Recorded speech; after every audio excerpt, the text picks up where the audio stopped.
لأجاريهم قلدت ظاهر ما فيهم فبدوت شخصا آخر كي أتفاخر وظننت أن بسم اللہ الرحمن الرحیم۔ ظاهر ما فيهم آج کا سبق ہے تقسیم ملائکہ سے متعلق۔ كي أتفاخر فرشتے اپنی اپنی ماہیتوں کی نسبت سے تقسیم کیے گئے ہیں۔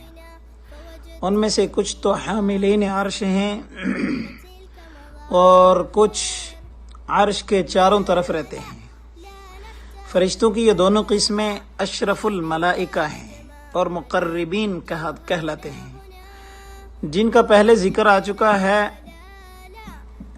ان کے بارے میں اللہ تبارک و تعالی ارشاد فرماتے ہیں، لن يستنكف المسيح ان يكون عبدا لله ولا الملائكة المقربون۔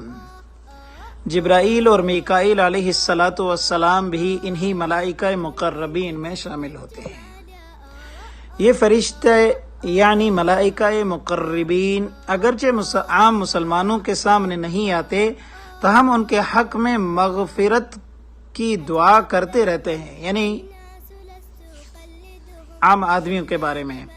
خود اللہ تبارک و تعالی ارشاد فرماتے ہیں، وَيَسْتَغْفِرُونَ لِلَّذِينَ آمَنُوا رَبَّنَا وَسِعْتَ كُلَّ شَيْءٍ رَحْمَةً وَعِلْمًا فَاغْفِرْ لِلَّذِينَ تَابُوا وَاتَّبَعُوا سَبِيلَكَ وَقِهِمْ عَذَابَ الْجَحِيمِ۔ یہ فرشتے اہل ایمان کو ان صفات سے متصف پاتے ہیں جن کے لیے وہ ان کے حق میں دعا کرتے رہتے ہیں، تو پھر وہ ان سے محبت کرنے لگتے ہیں، جیسا کہ حضرت صلی اللہ علیہ وسلم نے ارشاد فرمایا، جب کوئی بندہ اپنے بھائی یعنی مسلمان کے لیے ان کے پیٹھ کے پیچھے دعا کرتا ہے تو فرشتے آمین کہتے ہیں اور کہتے ہیں کہ تیرے لیے بھی ایسا ہی ہے، یعنی جیسا کہ تو نے اپنے بھائی کے لیے کہا ہے، یعنی اللہ تبارک و تعالی سے دعا کے اندر مانگا ہے۔ ان کے اس کے علاوہ دوسرے فرشتے جو ساتوں آسمانوں میں قیام پذیر ہیں، شب و روز اور صبح و شام یہ ہر وقت اللہ تبارک و تعالی کی مسلسل عبادت میں مصروف رہتے ہیں، جیسا کہ حضرت صلی اللہ علیہ وسلم نے ارشاد فرمایا کہ وہ کسی وقت رب العزت کی عبادت سے غافل نہیں رہتے۔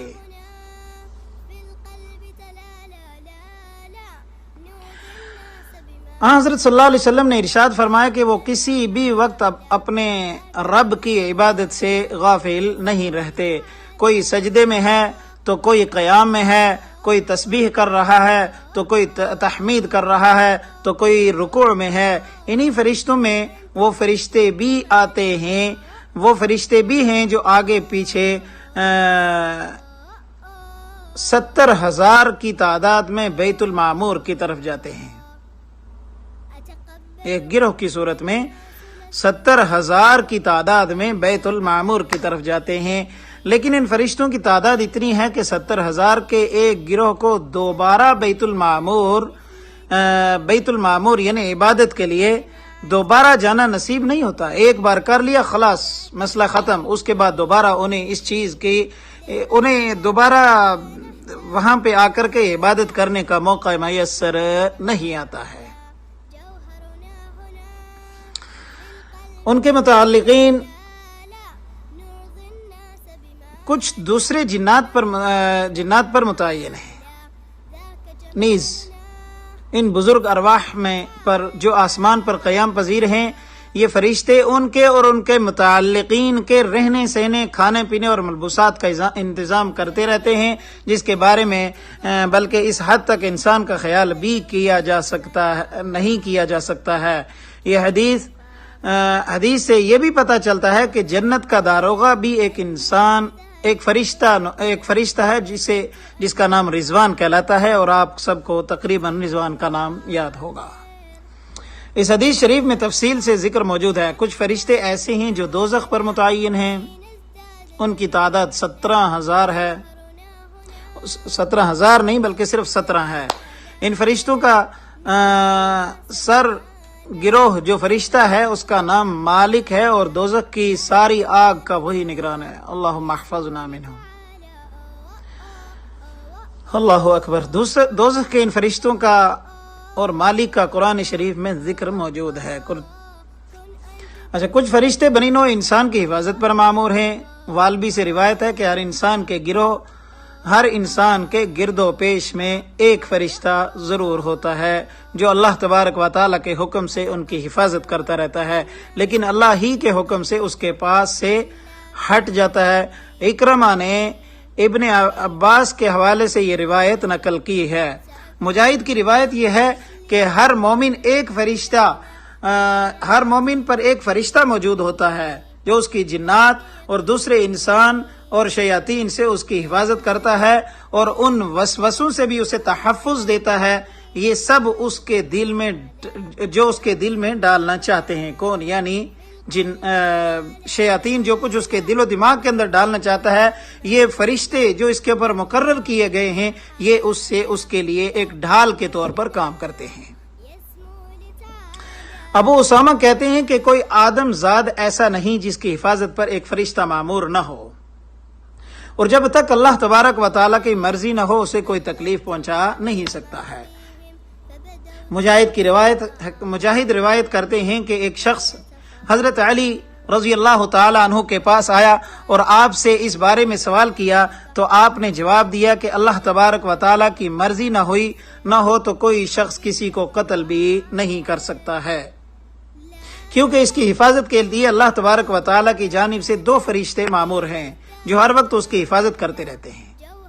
یہ فرشتے یا تو اللہ کے حکم کے تحت 2 حالتوں میں اس آدمی کے پاس سے ہٹتے ہیں.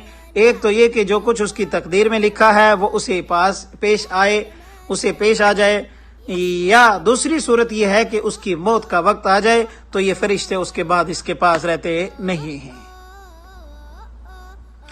2 فرشتے کرامن کاتبین کہلاتے ہیں جو ہر انسان کے اعمال کا ریکارڈ کرتے ہیں.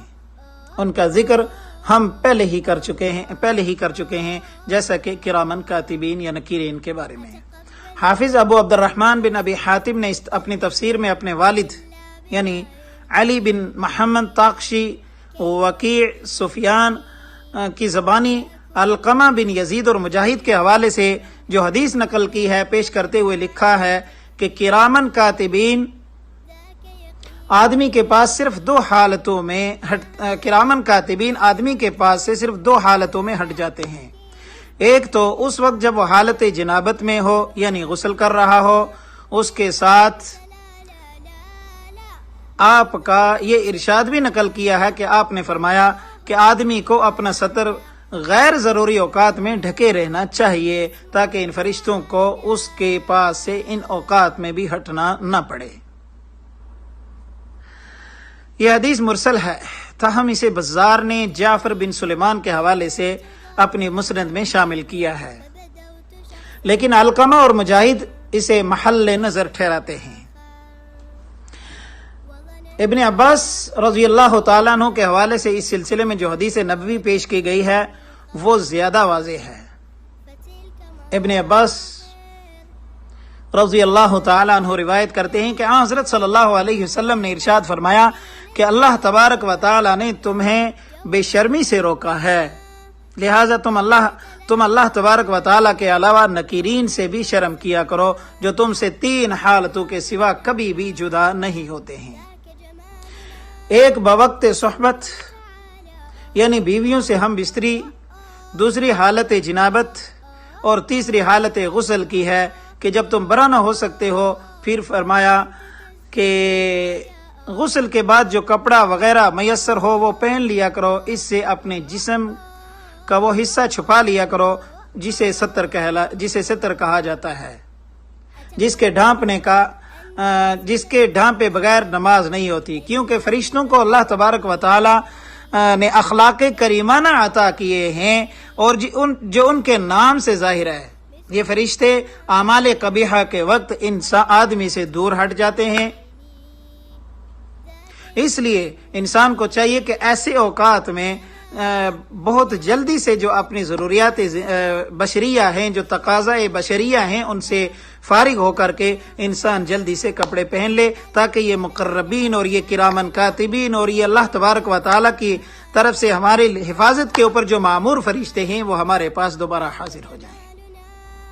یہ حدیث جملہ صحاح سنن مسانید میں ملتی ہے، جس میں حضرت نبی کریم علیہ الصلاۃ والسلام کے ارشاد کے مطابق یہ بھی بتایا گیا ہے کہ فرشتے کسی ایسے مکان میں بھی داخل نہیں ہوتے جس میں کوئی کتا، مجسمہ، تصویر یا ایسی کوئی چیز ہو۔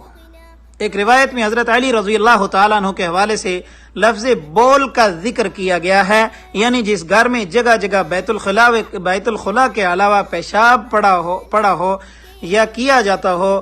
رفع حاجت کی روایت مرفوع میں بحوالہ سعید اس کو نقل کیا گیا ہے کہ فرشتے تصویروں اور مجسموں والے گھر میں داخل نہیں ہوتے ہیں، جبکہ مجاہد نے جو مشہور حدیث ابو ہریرہ رضی اللہ تعالی عنہ کے حوالے سے بیان کیا ہے، تصویر یا مجسمے کے ساتھ کتے کا بھی ذکر آتا ہے۔ معلوم ہوا جس گھر کے اندر کتا ہو وہاں بھی فرشتے داخل نہیں ہوتے ہیں۔ حضرت بزار کہتے ہیں کہ ان سے یہ حدیث اسحاق بن سلیمان بغدادی المعروف فلوس بن بیان بن حمران اور سلام نے محمد حضرت امام بخاری رضی اللہ رحمۃ اللہ علیہ نے اپنی صحیح میں حضرت نبی کریم علیہ الصلاۃ والسلام نے ایک حدیث نقل کی، جس میں حضرت نبی کریم علیہ الصلاۃ والسلام نے فرمایا کہ فرشتے یکے بعد دیگرے روز و شب آسمان پر سے اترتے رہتے ہیں، اور دونوں گروہ فجر اور عصر کی نماز میں ایک جگہ جمع ہو جاتے ہیں۔ پھر جب وہ لوٹ کر آسمان پر جاتے ہیں تو اللہ تبارک و تعالیٰ ان سے دریافت فرماتے ہیں کہ تم میرے بندوں کو کس حال میں چھوڑ کر آئے ہو۔ اس پر وہ دونوں گروہ باری باری سے ایک ہی جواب دیتے ہیں کہ ہم نے انہیں آتے جاتے دونوں وقت نماز پڑھتے ہوئے چھوڑا ہے۔ یہ روایت بخاری نے سیاق و سباق کے ساتھ عنوان تخلیق کی ابتدا کے تحت بیان کی ہے، اور اسی کو مسلم کے علاوہ دوسرے راویوں نے بھی بطور خاص اس موضوع کے تحت پیش کیا ہے، اور اسی وجہ سے پیش کیا ہے۔ بزار زیاد بن ایوب، مبشر بن اسماعیل حلبی اور تمام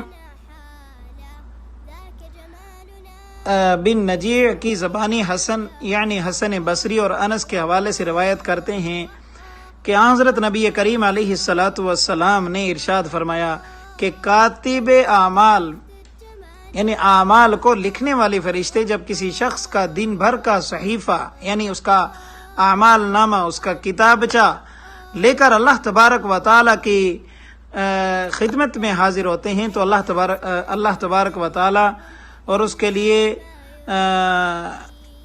رب العزت سے مغفرت کی طلب کرتے ہیں۔ فرشتے جب اللہ کی ذات باری تعالیٰ کے پاس پہنچتے ہیں، وہاں جا کر کے فرشتے اس بندے کے لیے مغفرت طلب کرتے ہیں۔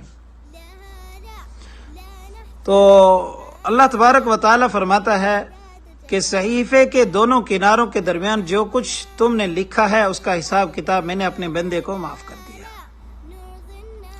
یہ حدیث بطور خاص انتخاب کر کے پیش کی گئی ہے، وہ حدیث صالح ہے، تاہم اسے ابن معین نے ثقہ اور بخاری وغیرہ نے اسے ضعیف کہا ہے۔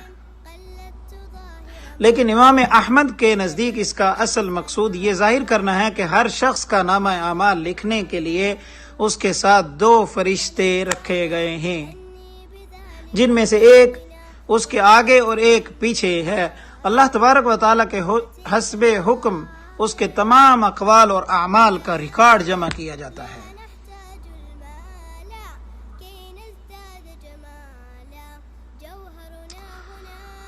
اور امام احمد ہی کے بقول ہر شخص کے دائیں اور بائیں 2 فرشتے اس کام کے لیے معمور کیے گئے ہیں، جیسے کہ خود اللہ تبارک و تعالیٰ کے کلام الہی سے ثابت ہوتا ہے.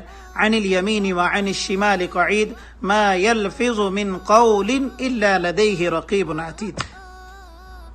اس ضمن میں اس حدیث کے علاوہ ایک حدیث امام احمد نے متعدد ثقہ اور حوالوں سے روایت کی ہے کہ نبی کریم علیہ الصلاۃ والسلام نے اپنے صحابہ رضوان اللہ علیہ مجمعین سے فرمایا کہ تم میں سے ہر فرد واحد اور بنا برئی ہر انسان میں کچھ قرینے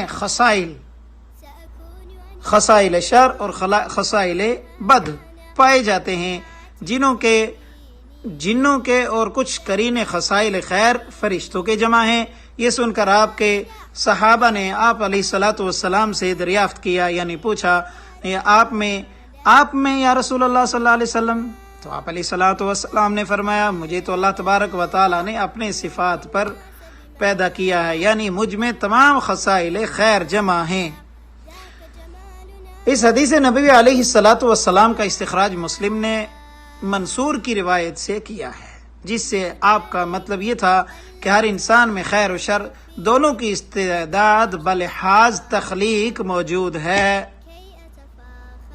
پھر یہ بھی اسے شیاطین راہ خیر سے بھٹکا پھر بھی شیاطین اس کو راہ خیر سے بھٹکا سکتے ہیں، جبکہ نبی کریم علیہ الصلاۃ والسلام کلی طور پر بحکم الہی معصوم ہیں.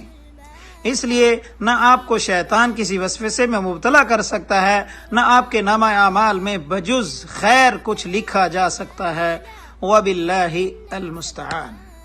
امام بخاری احمد بن یونس، ابراہیم بن سعد اور ابن شہاب کی زبانی اور ابی سلمہ بن عبد الرحمن الاغر اور ابو ہریرہ رضی اللہ تعالیٰ عنہ کے حوالے سے فرماتے ہیں کہ حضرت نبی کریم علیہ الصلاۃ والسلام نے فرمایا کہ جمعہ کے روز فرشتے مسجد کے ہر دروازے پر آ کھڑے ہو جاتے ہیں. آج جمعہ ہے، جمعہ کے روز فرشتے آ کر مسجد کے ہر دروازے کے اوپر کھڑے ہو جاتے ہیں اور مسجد میں داخل ہونے والے ہر نمازی کا نام یکے بعد دیگرے لکھتے رہتے ہیں. پھر جب امام ممبر پر بیٹھ جاتا ہے تو وہ اپنا صحیفہ سمیٹ لیتے ہیں اور سمیٹ کر قرآن کریم سننے لگتے ہیں. یہ حدیث بخاری کے علاوہ صحیح مسلم میں بھی انہی الفاظ میں درج ہے اور منفرد کر کے پیش کی گئی ہے. درج ذیل میں آیا شریفہ فرشتوں کے شب و روز کلمہ شہادت اور زبان اور ذکر و اذکار کرنے کے بارے میں بھی لکھا گیا ہے. یہ قرآن کی ایک آیت نقل کی گئی ہے وَقُرْآنَ الْفَجْرِ إِنَّ قُرْآنَ الْفَجْرِ كَانَ مَشْهُودًا. یہ روایت امام ترمذی اور امام نسائی اور ابن ماجہ نے بھی اس حدیث کو نقل کیا ہے مگر ہمارے نزدیک بلحاظ تسلسل یہ روایت منقطع ہے.